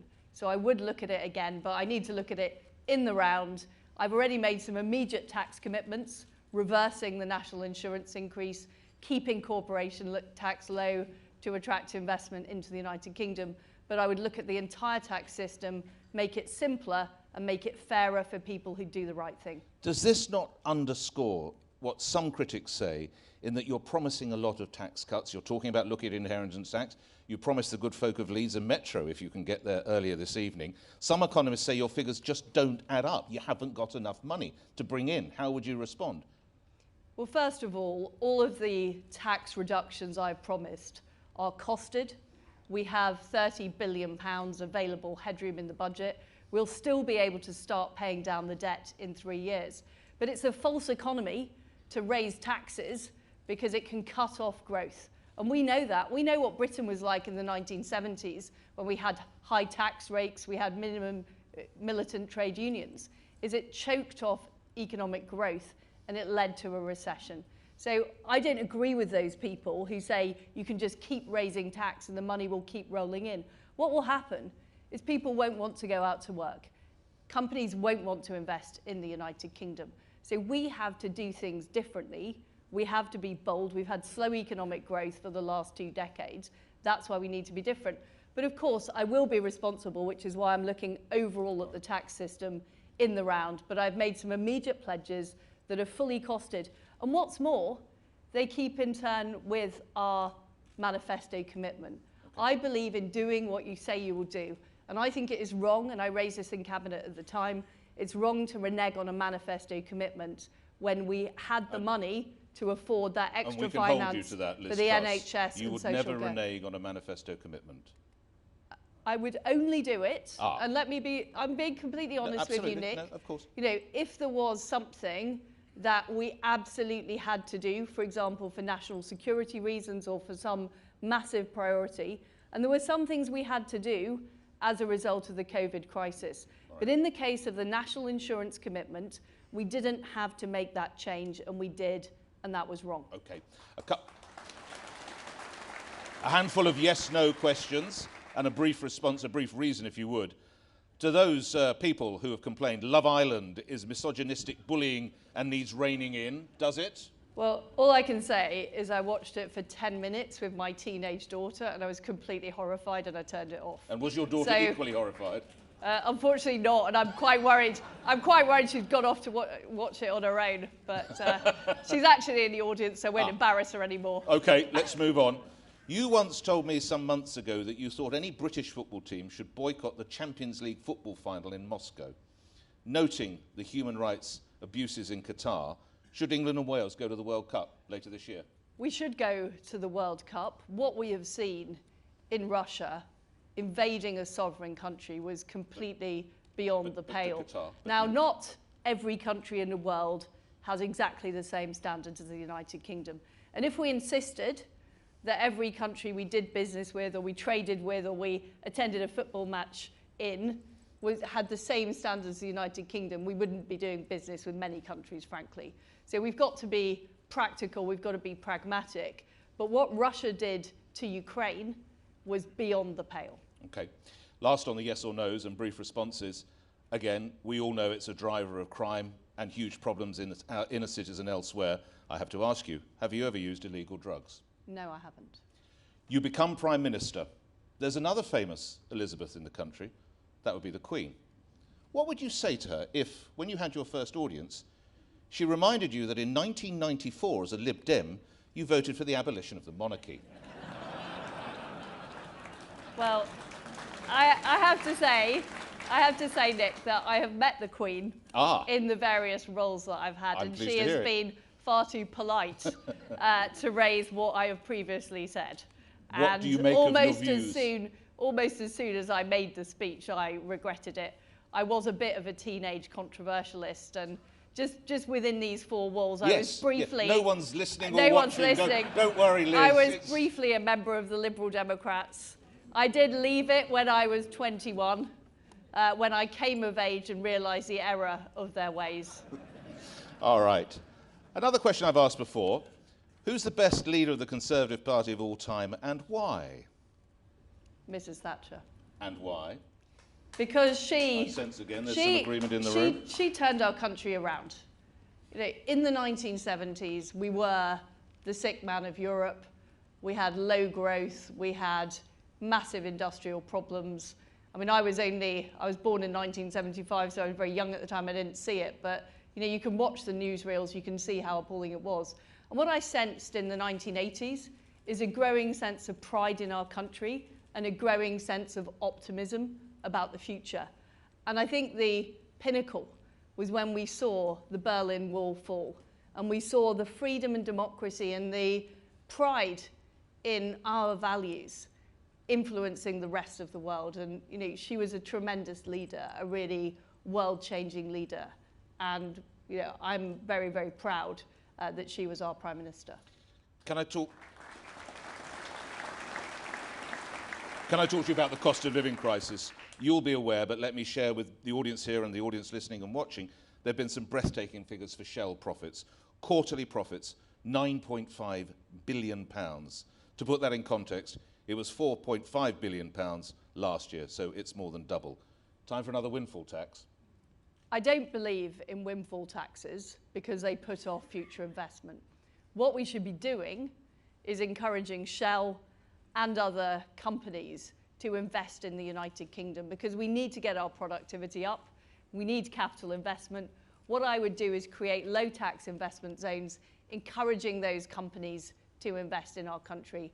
I think windfall taxes send the wrong message to the world. They don't send the message that Britain is open for business. And actually what we need to be doing now is using more of our North Sea reserves to help people with the cost of living. And that's what I would do alongside having a temporary moratorium on the green energy levy to really help people with their bills. It's worth noting you worked for 4 years at Shell. What did you learn from your time there? Well, I did two different jobs. I was in the petrol industry in Britain, so I spent a lot of time at refineries. And I also worked in the liquid natural gas industry, which is now very fashionable. I was in it when it wasn't fashionable and no one knew what it was. But what I learned was how important the security of our energy is and how we shouldn't take it for granted. And I think that it's very important in the future that we never again become dependent on regimes that we can't trust. That is what's happened with Russia, less so for the UK than other European countries, but we need to learn that lesson for China as well. And we shouldn't be, you know, whether it's critical minerals, whether it's oil and gas, we've got to be very careful because these are strategic industries and we need to make sure that the UK has resilient supplies from countries that we can trust. Last year, you voted to effectively rework parliamentary rules to support Owen Paterson. We know what that did for Boris Johnson's reputation. Why did you do that, and do you regret it? I think we all know that it was a mistake. For you to vote that way? Shouldn't, for me to vote that way, as well as the government, to make that decision. And no, I wouldn't do it again if I had my time again. And what we know is there's a real need to improve discipline in the Conservative Party, but also to support the welfare of our MPs. It's a tough job being an MP. I know there's not a lot of tiny violins in this audience today, but you know, they do get a lot of abuse. You know, my colleagues get a lot of abuse on Twitter. They have to put up with quite a lot. So I want to support our MPs more, but also I want to make sure that when there is a problem, we deal with it early and we deal with it quickly. And one of the things I would do as Prime Minister is move the Whip's office back into number 12 Downing Street. They were moved out of number 12 Downing Street by Alistair Campbell and replaced by the press office, which shows the priorities of the Blair government. But we need to show that parliamentary democracy is what matters to us, and MPs are important, and we need that restoration of standards, discipline, but also support. If you're able to, I'd love you to do 2 quick questions in the 1 minute I have left remaining.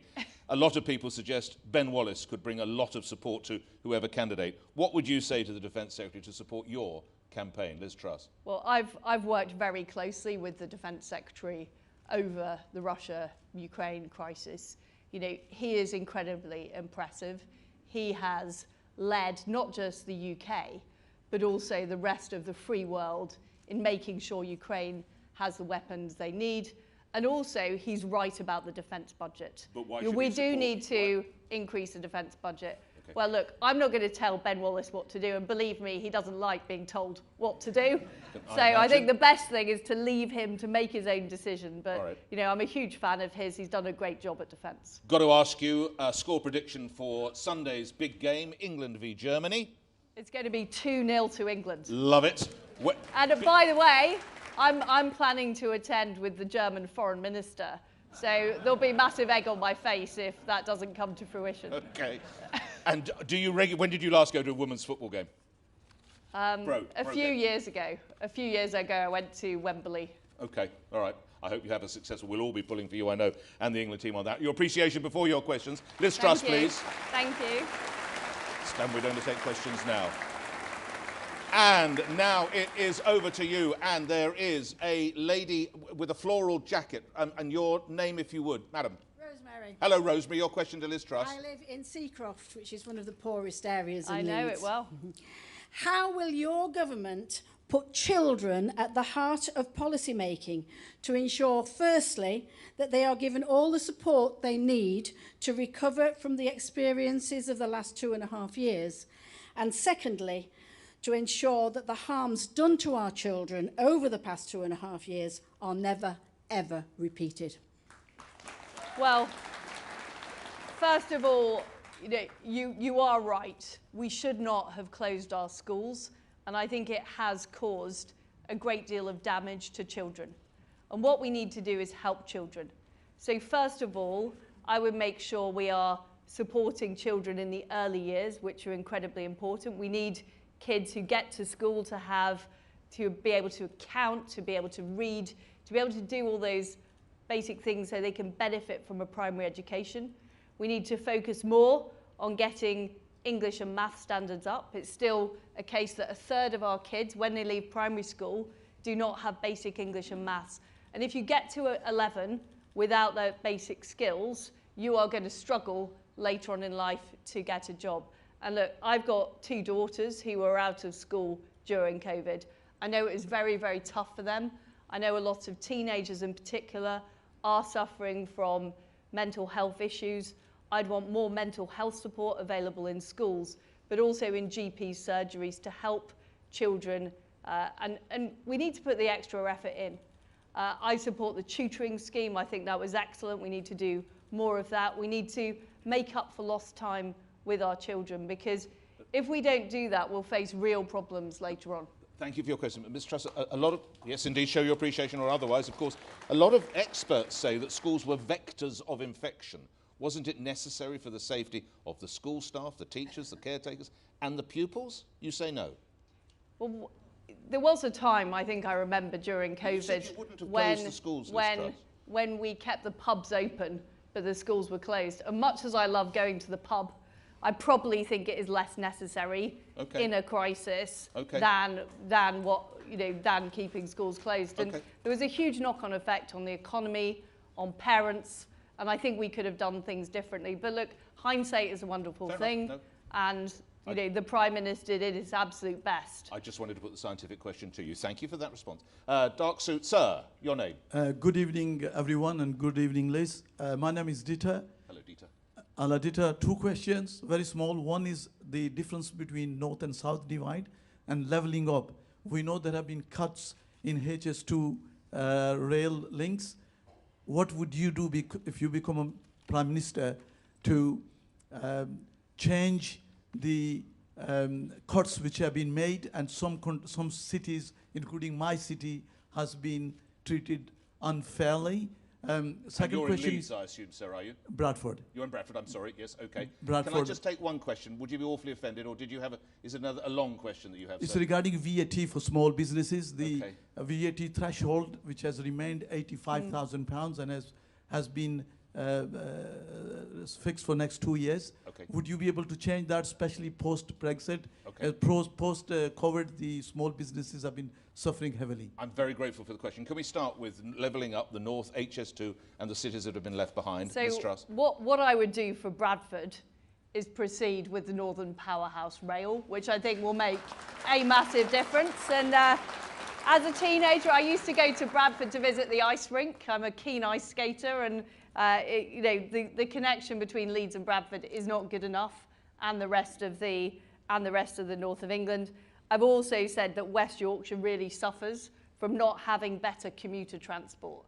It is appalling that, and we've all been stuck in traffic jams today, frankly, and we know it's holding back opportunity and growth.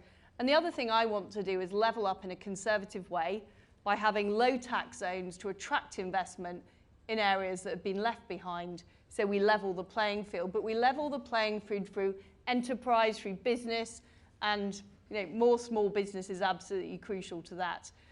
On VAT, we need to review the overall system of business rates. We need to look at issues like VAT. I do it as an overall part of the tax review, but my reductions on national insurance would help small businesses as well. Okay, just lastly, sorry, no applause come there, yes. On the weekend, your colleague Kit Malthouse described HS2 as a killer whale that could rip the arm off the next Prime Minister due to costs. How nervous are you about HS2? Or has Kit that sounds like a pitch. That sounds like a sherry again? That sounds like a pitch by Kit Malthouse for a job in a new government, doesn't it? That he would be the man who could, and he's a very effective minister, of course, in controlling costs. But I was not sure, frankly, of the case for HS2. But we are where we are. We signed the contracts. We spent the money. And now what we absolutely need to do is make sure we get value for money from it. But he's right. He's right that we need to keep an eagle eye on costs. And just on these transport projects in general, they take far too much time to do. Why do they take so long?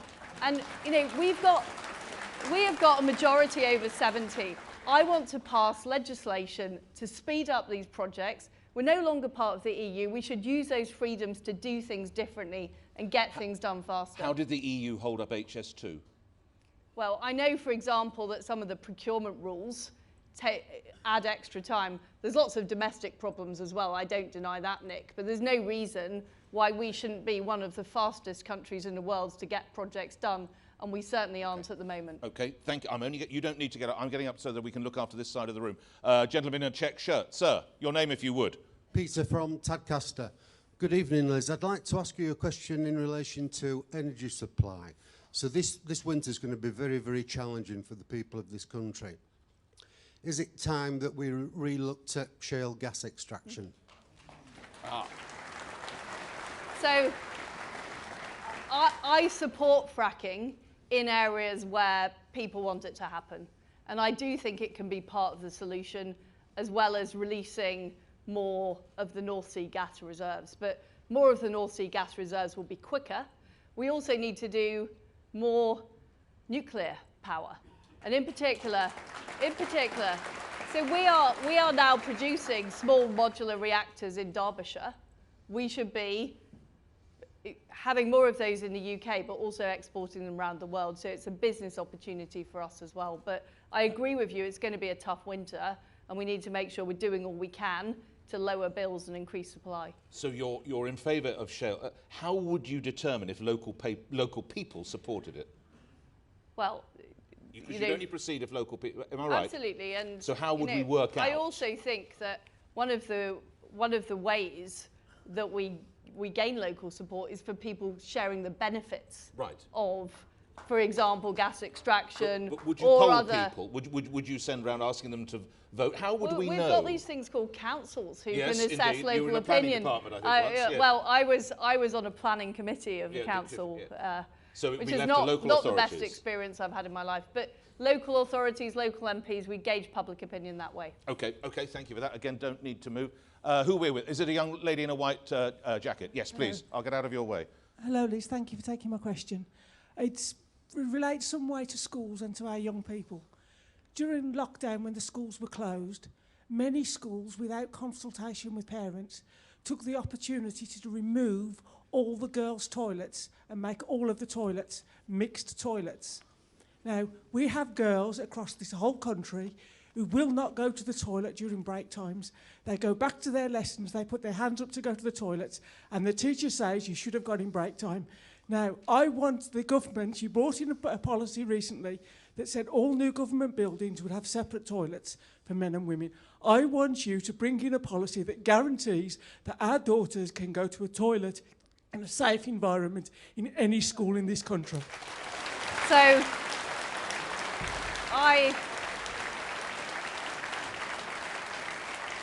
I completely agree with you. I have sought to clarify that as Women's Minister.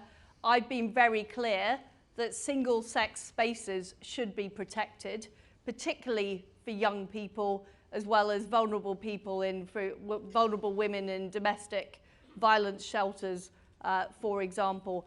And I can assure you, as Prime Minister, I would direct that to happen, because our girls need, it's a difficult time being a teenager, being a young girl, and you should be able to have the privacy you need in your own loo. So I 100% agree with you, and I would make that happen. Okay, and a lot of support. But what of a pupil who is transitioning? Where does he, she go to the toilet? Well, first of all... I asked, do we have boys, girls, and another? First of all, I do not believe that under 18s should be able to make irreversible decisions about their own bodies that they might come to regret later. So I think it's very important to note that. And of course, schools should be sensitive. They can provide additional facilities, but it should not be at the expense of protecting young girls. All right, thank you for that. You haven't done enough this... Sorry to spin you round. Sir, you didn't ask before, did you? No. I just need to double check. You're in a blue suit, a blue suit and a blue shirt, appropriately enough. Your question, your name first, sir. My name's Marcus. Hello, Marcus. I'm here from Nottingham tonight, but I was inspired... Sorry about all the Yorkshire mentions. That's okay, that's okay. Hope I haven't lost your vote. You haven't. I'm here representing Nottingham because we haven't got a hustings in Nottingham, but I'm not bitter about that.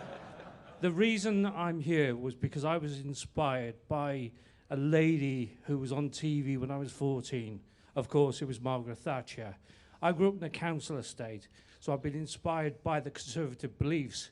Now living in Nottingham, and when you look at inner cities and the issues that we have in inner cities, council estates, and especially councils who use money almost to bankruptcy, what policies are you going to bring in to deal with those type of councils?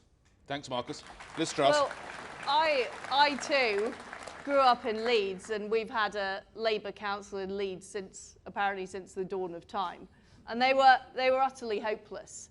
And too often in schools, and you know, there were some good teachers in my schools, there were some not so good teachers, but too often the edicts that came from the city council were all about political correctness rather than about getting on with teaching English and maths and giving the kids the opportunities they need in life. So I completely agree with you.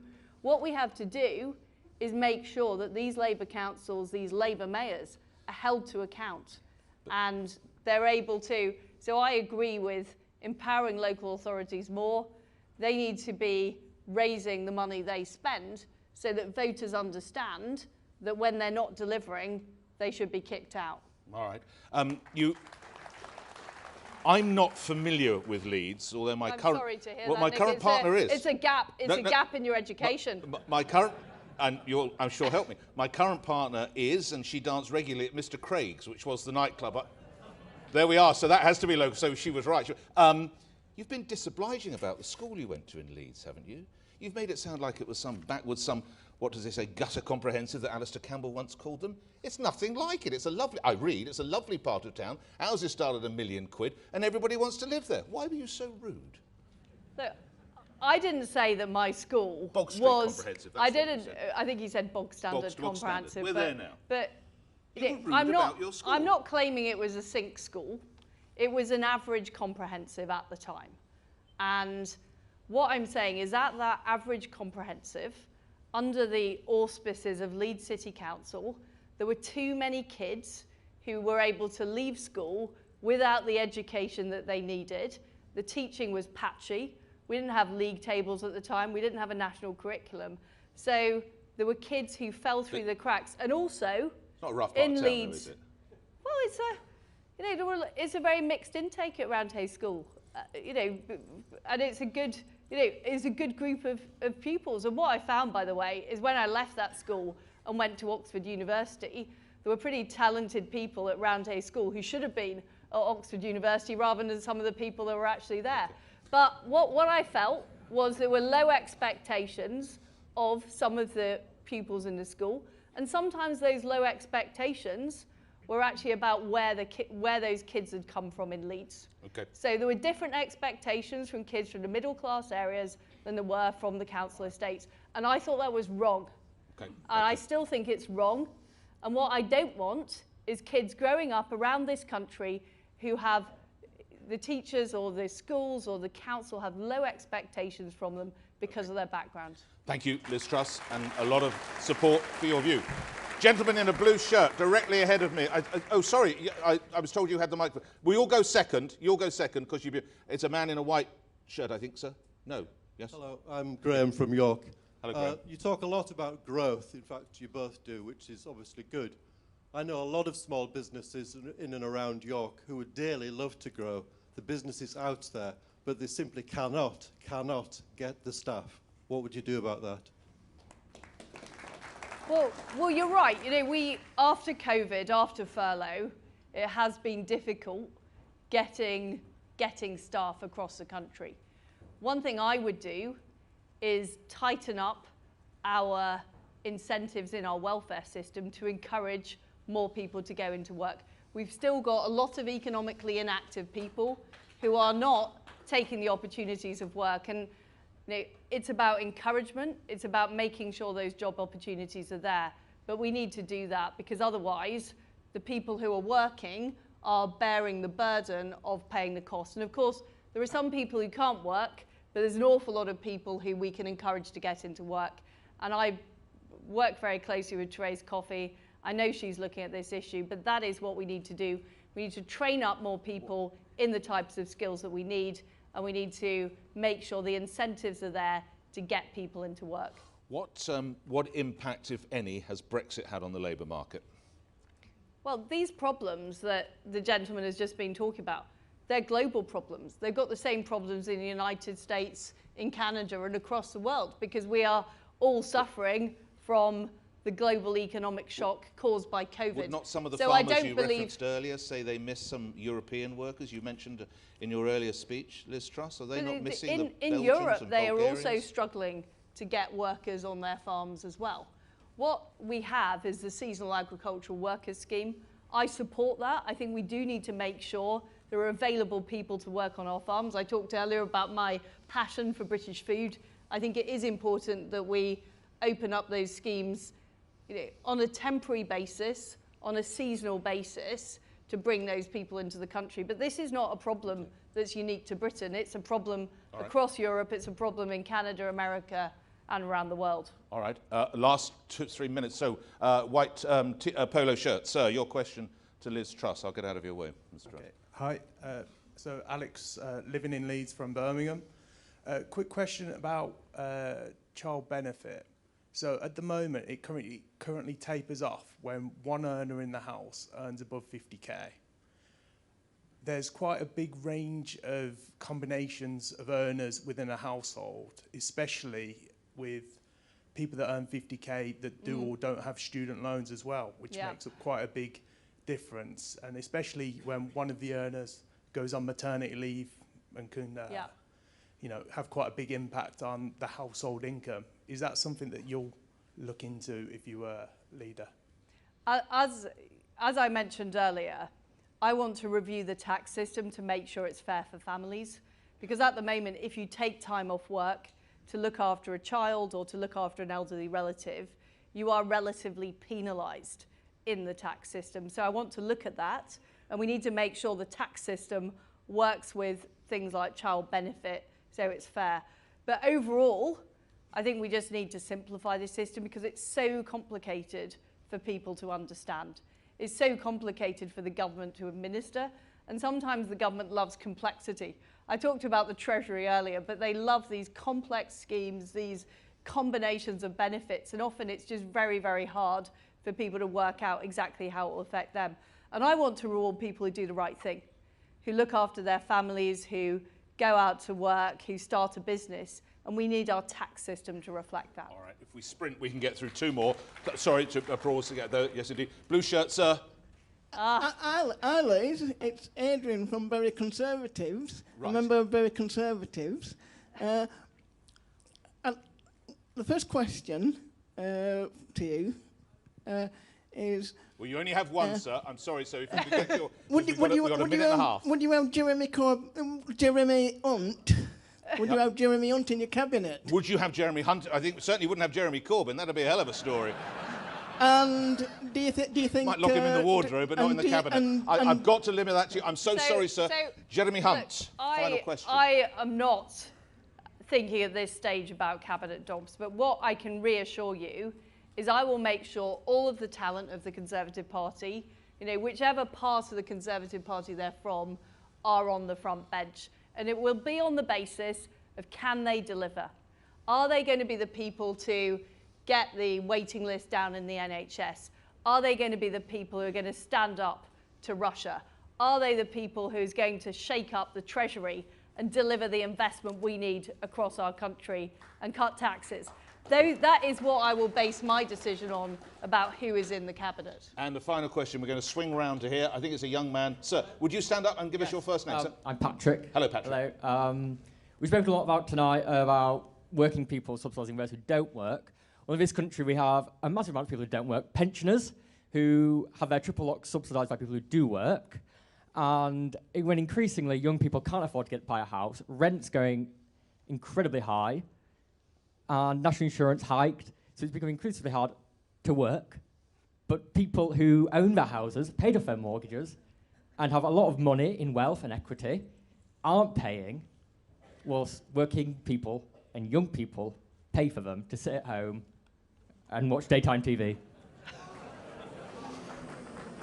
Well, and not a universally popular view, Ms Truss. Well, first of all, can I say, you know, this is one of the many reasons that we need to reverse the national insurance increase, because we shouldn't be penalising families and working people. And, you know, older people have a huge contribution to make to our society. What I think is that we should be helping older people work if they want to work. And I think we could do things like more part-time jobs. So in other countries, people tend to gradually wind down into retirement. in Britain is a cut-off. And I think people who are older in the population have a great deal to contribute. So what I would like to do is see what financial encouragement we can give to get more people working part-time and to help in the economy. And just on the subject of houses, What would they do? Can I just say... Have I got to go and work at B&Q now when I'm 70? How old are you now? I'm in my early 60s, Ms Truss. Well, you've got another, take Nick Ferrari, he's got another 30 years on the clock. Don't you think? Don't you think? I think not, but You back to that. How would you financially incentivise them to go and work at home base? There are things we can do. I'm not talking about working at home base. I think people have huge by the way, I don't denigrate working at home base either, but there are lots of roles that people can take up, and what I think is people have a huge contribution to make to our society. People are living longer, and one of the great things that we did under the David Cameron government is remove compulsory retirement, so people are able to choose, and I think that's really important.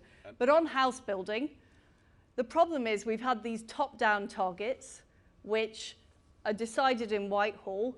What I want to see is much more bottom-up, locally driven housing to make sure we do have the houses so that young people can get on the housing ladder. And are too many people sitting on their backsides watching Love Island, as the colleague suggested there? Yes or no? No is the answer. All right. And I think people work incredibly hard, and the people in this room are people who have given up their Thursday night to listen to you and me, Nick, and Rishi, and Rishi, and work incredibly hard for the Conservative Party. And we have a great voluntary party. We have fantastic people that work for charities. Okay. But what we need to do is encourage that and get off people's backs so they can spend more time doing things that contribute. Let me get off my backside and ask you all to a round of appreciation for Liz Truss, if you would. Thank you. Thanks very much, Liz. Thank you very much. Nick. See you again. See you. Thank you very much indeed. Liz. I hope you've got another 30 years on the clock. Of course I have. If you demand it, it will happen. Yes. Liz Truss, thank you very much indeed. Thank you. All that remains. Thank you very much. Again, I apologise. I know so many more of you wanted. I'm very sorry. I did as best as I can on behalf of Peter Booth, on behalf of Andrew Stevenson, and I know on behalf of the two candidates. Thank you, as we just heard, for giving up your Thursday evening. Please make your way home safely, and thank you for being such a super audience. Thank you very much indeed.